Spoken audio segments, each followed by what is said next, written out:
నమస్తే. బండి సంజయ్ గారి అంజన్న ఆశీర్వాద యాత్ర మొత్తానికైతే 25 కిలోమీటర్లు పూర్తి చేసుకుంది. సో ఇంకా కేవలం 15 కిలోమీటర్లు మాత్రమే ఉంది. సో ఈ పాదయాత్ర గురించి మనతో పాటు మాట్లాడడానికి బీజేపీ సీనియర్ నాయకులు రాజన్న సిరిసిల్ల జిల్లా ప్రధాన కార్యదర్శి మధుకర్ కరణ్ల గారు ఉన్నారు. వారితో మాట్లాడదాం. అన్నగారు నమస్తే, జై శ్రీరామ్. చెప్పండి, ఎలా కొనసాగుతుంది? మొత్తం ఇంత మండు టెండలో కూడా చాలా ఉత్సాహంగా కార్యకర్తలు నాయకులు పాల్గొంటున్నారు. ఒకటి ఇది అంజన్న ఆశీర్వాద యాత్ర, ఒకటి బండి సంజయ్ గారు ఒక అంజన్న యొక్క ఆశీర్వాదం కోసం మున్సిపల్ కార్పొరేషన్ ఎన్నికల్లో ఈరోజు ఘన విజయం సాధించిన తర్వాత వారందరితో కలిసి ఈరోజు అంజన్నని దర్శించుకోవాలి పాదయాత్రగా అనేటువంటిది వారి యొక్క లక్ష్యం. ఆ లక్ష్యం సాధన కోసం వారు బయలుదేరడం జరిగింది. ఈ సందర్భంగా వారికి ఈ 25 కిలోమీటర్లు చాలా 35-40 డిగ్రీల సెల్సియస్ ఎండ నడుస్తుంది. ఒక దిక్కు సంజయ్ గారు చాలా ఇబ్బంది పడుతున్నటువంటి పరిస్థితి కూడా మనకు చూస్తూ ఉన్నాం. ఎక్కడికక్కడ ఇంత ఎండ తీవ్రత ఇక్కడ ఉన్నా కానీ కార్యకర్తలు పార్లమెంట్ నలుమూలల నుంచి లక్షలాది మంది, వేలాది మంది ఈరోజు చూసినట్టయితే ఇక్కడికి వెళ్ళి ఒక పాదయాత్ర అంటే ఇక వాళ్ళ యొక్క లక్ష్యం మాది ఈ పాదయాత్రగా నడుచుకుంటూ మేము అందరినీ దర్శనం చేసుకోవాలని లక్ష్యం కొద్దీ పార్లమెంట్ నలుమూలల నుంచి కూడా వందలాది వేలాది మంది కార్యకర్తలు ప్రజలు స్వచ్ఛందంగా ఈ యొక్క కార్యక్రమంలో పాల్గొనడం ఇది మరొక తెలంగాణ రాష్ట్రంలో ఒక మార్పుకు ఇది ఒక నాంది కాబోతుంది. ఇది దానికి సంబంధించే ఈ యాత్ర అనేది కొనసాగుతుందని చెప్పేసి చెప్పవచ్చు. కొందరు నాయకులు కార్యకర్తలు చూసుకున్నట్టయితే ఇంత మండు టెండలో కూడా కనీసం చెప్పులు లేకుండా కూడా నడుస్తున్నారు, సాక్షులు కూడా లేవు కొందరు. అసలు ఏంటి శక్తి ఏంటి? ఒకటి ప్రతి కార్యకర్త గుండెల్లో ప్రతి కార్యకర్త లక్ష్యం ఈరోజు భారతీయ జనతా పార్టీని రాబో రోజుల్లో అధికారం తీసుకురావాలి. అధికారం తీసుకురావాలంటే ఈ సాధ్యమయ్యేటువంటి నాయకుడు బండి సంజయ్ గారు. బండి సంజయ్ గారు ఏదైనా యాత్ర చేపడుతున్నారంటే అది ఒక పవర్ఫుల్ రాష్ట్ర స్థాయిలో ఒక విప్లవాత్మకమైనటువంటి మార్పు తీసుకొస్తుంది, ప్రజల్లో ఒకటి చర్చను క్రియేట్ చేయాలి. కాబట్టి ప్రతి కార్యకర్త నిజంగానే అంజన్నను దర్శించుకోవడం వల్ల మా పార్టీ అధికారంలోకి వస్తుంది. ప్రజలందరికీ మరొకసారి సంజయ్ గారి నాయకత్వంలో ఈరోజు బీజేపీ ప్రజలు చూపించేటువంటి ప్రయత్నం తయారవుతుంది అనేటువంటి గొప్ప లక్ష్యంతో ఈరోజు ఒక దేవుడి దర్శనానికి వెళ్తూ మనం చెప్పులు లేకపోయినా సరే ఇంత ఎండల్లో డాంబర్ రోడ్డు పైన కూడా నడుస్తుంటే ఎంత ఒక్కొక్కరు కాళ్ళకు బొగ్గలు వస్తున్నాయి. ఎన్ని రకాల ఇబ్బందులు ఉన్నా కార్యకర్తలు ఎవ్వరు కూడా వెనకడగేయట్లే. కావాలి రెస్ట్ తీసుకునేది అలసిపోయేటువంటి ప్రయత్నం ఎంత సాధ్యమైన ఇంతకు రెట్టింపు ఉత్సాహంతో ఉరుకుతాము, నడుస్తాము. మా నాయకుడు సంజయ్ గారు మాకు ఒక కాన్ఫిడెన్స్, వారిని బూస్టింగ్ చేయడం మా బాధ్యత అనేటువంటి ఒక లక్ష్యం కొద్దీ ఇదంతా కూడా నడుస్తూ ఉంది. దీనికి కార్యకర్తలు ఒక సంకల్పం గొప్పది. బండి సంజయ్ గారితో నడవాలనేటువంటి లక్ష్యం కార్యకర్తకున్నా, సంజయ్ గారు నడవాలనుకున్న కార్యకర్తలు కూడా వారితో కలిసి నడవాలనే ఒక లక్ష్యం గొప్పది. ఆ పరిస్థితి ఈ రకమైనటువంటి విధంగా దారితీస్తుంది. మీరు ఇంత మండు టెండల్లో భక్తి శ్రద్ధలతో నియమ నిబంధనలతో పాదయాత్ర చేస్తున్నారు. ఇప్పుడు తెలంగాణలో చూసుకున్నట్టయితే దేవాలయాల పైన వరుస దాడులు జరుగుతున్నాయి. దీనిపైన మీరేమంటారు?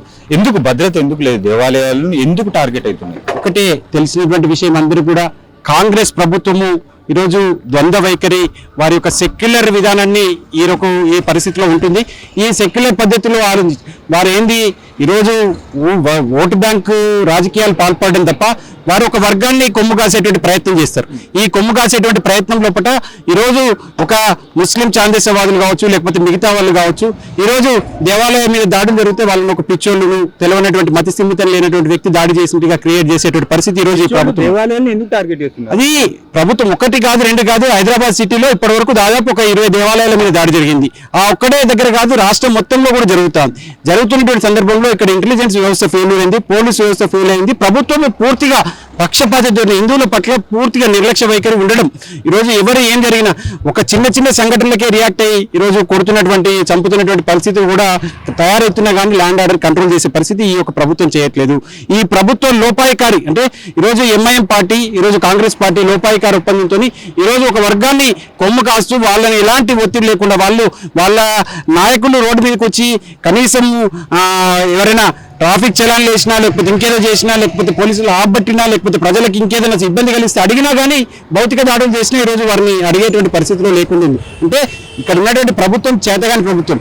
వాళ్ళకి కేవలం మేము అధికార పీఠం మీద కూర్చుకున్నాము, అనుభవించుతాం, నాకు 5 ఏళ్ళ సమయం ఉంది, మేము ఏదో ఒక రకంగా అప్పటి మటుకు మళ్ళీ లోపాయిష్టితో ఏదైనా ద్వంద్వ ఒప్పందాలతో మళ్ళీ అధికారాన్ని ఎక్కచ్చు అనేటువంటి గొప్ప వాళ్ళ ద్వంద్వ నీతితోనే ముందుకు పోతున్నారు తప్ప ఈరోజు ప్రజలకు మంచి చేయాలి, ఈరోజు అన్ని వర్గాలను సమానంగా చూడాలి, హిందువులకు మొదటి ప్రియారిటీ ఇవ్వాలి, మెజార్టీ ఉన్నటువంటి హిందువులకి ఎలాంటి ఇబ్బంది కాకుండా చూడాలి అనేటువంటి కనీస జ్ఞానం ఈ ప్రభుత్వానికి లేదు. కరీంనగర్ పార్లమెంటరీ పరిధిలో చూసుకున్నట్టయితే గ్రామ స్థాయిలో సెంచరీ కొట్టేసింది సర్పంచ్లు. సో ఎలా ఉంది పార్టీ పరిస్థితి, ఎలా ఉంది? ఇప్పుడు మున్సిపల్లో కూడా చాలా మంచి మెజారిటీ వచ్చింది. సో ఎలా ఇస్తుంది?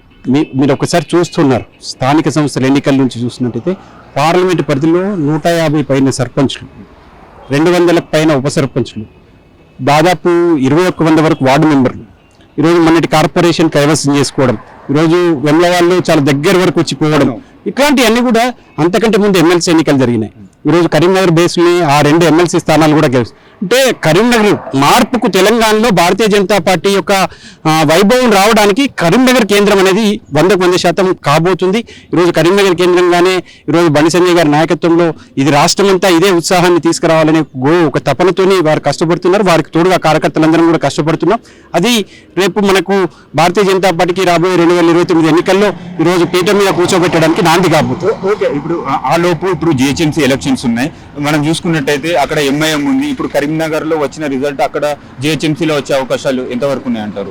ఇప్పుడు అంటే ఎంఐఎం ప్రభావం ఎంతవరకు ఉంటుంది? మా నాయకుడు ఆల్రెడీ మీకు చెప్పారు, భాగ్యలక్ష్మి అమ్మవారి దగ్గరనే వారు మా కరీంనగర్ కార్పొరేటర్లని మేయర్లను తీసుకొని పోయి భాగ్యలక్ష్మి అమ్మవారిని హైదరాబాద్ నడిబొడ్డిన దర్శనం చేసుకొని అక్కడ చెప్పారు మా నెక్స్ట్ టార్గెట్ ఈరోజు జిహెచ్ఎంసీని కూడా మేము కైవసం చేసుకుంటాం. మెజార్టీ హిందువులారా మీరందరూ భారతీయ జనతా పార్టీ వైపు నిలబడండి అనేటువంటి ఒక పిలుపునివ్వడం జరిగింది. 100% రాబో రోజుల్లో జిహెచ్ఎంసీ జరిగేటువంటి జిహెచ్ఎంసీ ఎన్నికల్లో మొన్న పోయినసారి బండి సంజయ్ గారు రాష్ట్ర అధ్యక్షులుగా ఉన్నప్పుడు ఈరోజు అంతకుముందు 4 కౌన్సిలర్ కార్పొరేటర్లు ఉన్నాయి, 54 వరకు తీసుకెళ్ళినాం. అప్పుడు 48 వరకు తీసుకెళ్ళినాం.